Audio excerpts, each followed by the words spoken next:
आज जो रेडार पर है वो है स्विगी। और मॉर्गन स्टैनली की एक रिपोर्ट आ गई है, वो रिपोर्ट देखने में बहुत धाकड़ लग रही है। वो कह रहे हैं कि उन्होंने कवरेज शुरू कर दी है स्विगी के ऊपर और ओवरवेट रेटिंग दे दी है। लक्ष्य दे रहे हैं 405 का। पिछली क्लोजिंग से देखोगे तो 22% ऊपर का टारगेट है और आज के भाव से देखोगे तो 20% ऊपर का टारगेट है, 405। वो कह रहे हैं स्विगी के लिए बहुत सारे पॉजिटिव एक साथ हो गए हैं अब। फूड डिलीवरी कारोबार, इनका एग्जीक्यूशन बहुत बढ़िया है। फिर क्विक कॉमर्स के जो टोटल एड्रेसेबल मार्केट है उसमें विस्तार देखने को मिल रहा है। और कंपनी कारोबार में लगातार निवेश कर रही है। वैसे स्विगी को 21 एनालिस्ट ट्रैक करते हैं, जिसमें 15 की बाय रेटिंग है और 3 की होल्ड रेटिंग और 3 की सेल रेटिंग। और स्विगी कह रहा है, मॉर्गन स्टैनली कह रहा है स्विगी पे कि वो ओवरवेट तो है ही, लेकिन वो कह रहे हैं कि ये जियोपोलिटिकल मार्केट है। अभी इसका जो गैप है, वैल्यूएशन गैप, मार्जिन गैप, वो इटर्नल के नजदीक आता चला जाएगा, specially in food delivery business. और साथ ही साथ वो कह रहे हैं कि क्विक कॉमर्स का जो कंट्रीब्यूशन मार्जिन ब्रेक इवन है वो 6 क्वार्टर्स में होगा। एडजस्टेड एबिटा ब्रेक इवन वो कह रहे हैं H F 29 एक्सपेक्टेड, मतलब FY 29 के मिड में जाके ये एबिटा ब्रेक इवन पे हो सकता है। और उसमें जो वैल्यूएशन निकाली गई है वो सब मैं देख रहा हूँ कि FY 28 के मल्टीपल्स के हिसाब से निकाली गई है। FY 28 के एडजस्टेड एबिटा का मल्टीपल लेकर फूड डिलीवरी की जो वैल्यूएशन है वो 25 गुना आकी गई है, 5% डिस्काउंट पे एटर्नल के। यानी इतने महंगे महंगे बिजनेस हैं जिनके वैल्यूएशन FY 28 FY 29 की वैल्यूएशन पे निकलती है एबिटा। और वो अभी जनरेट नहीं कर रही है एबिटा, वो करेगी FY 28 में। तो फूड डिलीवरी कारोबार के FY 28 एडजस्टेड एबिटा की जो वैल्यूएशन निकाली गई है वो फूड डिलीवरी कारोबार की 25 गुना मल्टीपल पे निकाली गई है, तब भी वो इटर्नल से 5% के डिस्काउंट पे रहेगी। क्विक कॉमर्स के FY 31 एडजस्टेड एबिटा पे वैल्यूएशन निकाली गई है 27 टाइम्स मल्टीपल पे, जो कि 25% डिस्काउंट पे काम करेगी इटर्नल के। तो हमेशा इटर्नल से डिस्काउंट पे ही रहेगी, लेकिन टारगेट्स उस लिहाज से 405 के सेट कर दिए मॉर्गन स्टैनली ने।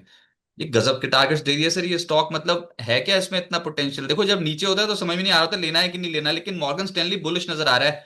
लगाएं दाव या फिर अवॉइड कर लें?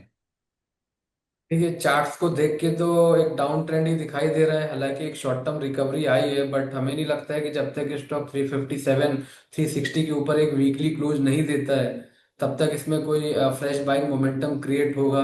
देखिए, हर बारी जो 357 360 का लेवल है वहां से हमें यहाँ पे करेक्शन देखने को मिलता है। तो अनटिल अनलेस एक प्रॉपर रिवर्सल 360 के ऊपर नहीं बनता है तब तक तो हमारी तो सलाह अवॉइड ही रहेगी इस स्टॉक में। हाँ, एक बार 357 360 के ऊपर वीकली क्लोज आ जाता है, फिर एक बार रिविजिट करना पड़ेगा किस टाइप के पैटर्न बनते हैं। तो देन आफ्टर इसमें हम बाइंग के लिए सलाह देंगे। और ये जो आप जिनकी भी रिपोर्ट बना रहे हैं इनका जो टाइम फ्रेम है बहुत लंबा होता है। तो उस हिसाब से भी कहना मुनासिब नहीं होगा कि अगर अभी यहाँ से कुछ भी रिकमेंड किया जाए और फर्दर सेलिंग प्रेशर देखने को मिले। तो मुझे लगता है कि ट्रेडिंग के हिसाब से या मैं कहूँगा शॉर्ट टर्म ट्रेडिंग या पोजिशनल ट्रेडिंग के हिसाब से तो अवॉइड करना चाहिए। 360 के ऊपर टिकता है वीकली लेवल्स पे तो देन आफ्टर फिर सोचना चाहिए इसको बाय करने का। पर पूरी मार्केट में अगर मॉर्गन स्टैनली को स्विगी जैसा स्टॉक पसंद में आ रहा है तो एकदम से नोट में आ जाता है और वो सुर्खियां बटोर जाता है कि अरे यार स्विगी ये तो बिल्कुल नीचे मिल रहा है, तो कहीं ना कहीं मॉर्गन स्टैनली ने कवर कर लिया ना। अच्छा, फिर वो जो एक बात ध्यान जरूर रखना कि वो जो भी वैल्यूएशन कोट कर रहे हैं, वो जैसे फूड डिलीवरी वैल्यू जो वो कोट कर रहे हैं, फूड डिलीवरी की वैल्यूएशन, वो FY 28 एडजस्टेड एबिटा के 25 गुना है। और जो क्विक कॉमर्स की जो वैल्यूएशन वो जज कर रहे हैं वो FY 31 एडजस्टेड एबिटा के 27 गुना मल्टीपल पे है। तो अभी है नहीं है एबिटा पॉजिटिव किसी भी लिहाज से, होगा तो उस लिहाज से कह रहे हैं कि हाँ ये बढ़िया स्टॉक हो सकता है।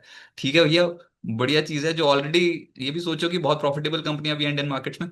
तो अभी हम सिर्फ बात करें क्विक कॉमर्स रेस्टोरेंट की, जिसमें दो हैं, इटर्नल या स्विगी। तो स्विगी के ऊपर रिपोर्ट आ गई, वो हमने सामने आपके सामने पेश कर दी। सर कौन सा लेवल आप देखिए, बता रहे हो हम भी उसके ऊपर स्टॉक्स एकदम के से? बारे में कोई बुराई नहीं कर रहे हैं। हम भी बोल रहे हैं कि 360 के ऊपर जिस दिन वीकली क्लोज आएगा तब फिर सोचा जाएगा इसको बाय करना है कि नहीं करना है। तो इतने लंबे टाइम फ्रेम के लिए हमारे भी लेवल्स अच्छे ही हैं कि 360 के ऊपर सोचेंगे, है ना। जब दो इससे याद है पहले नहीं जोमेटो सोचेंगे। को कोई सोचता नहीं था, तो जोमेटो उसके बाद कैसे धड़ धड़ करके चल। चलो ठीक है, आपका पैसा आपका रिस्क, तो ज्यादा नहीं, अगर अपने लिमिट में कर सकते हैं ठीक, ओवर एक्सपोजर करने की कोई जरूरत नहीं है। रिपोर्टें आती जाती रहती हैं, वो तो एक बड़ी ब्रोकिंग हाउस की रिपोर्ट थी, इसलिए आज स्विगी बार बार सुर्खियों में आ रहा है।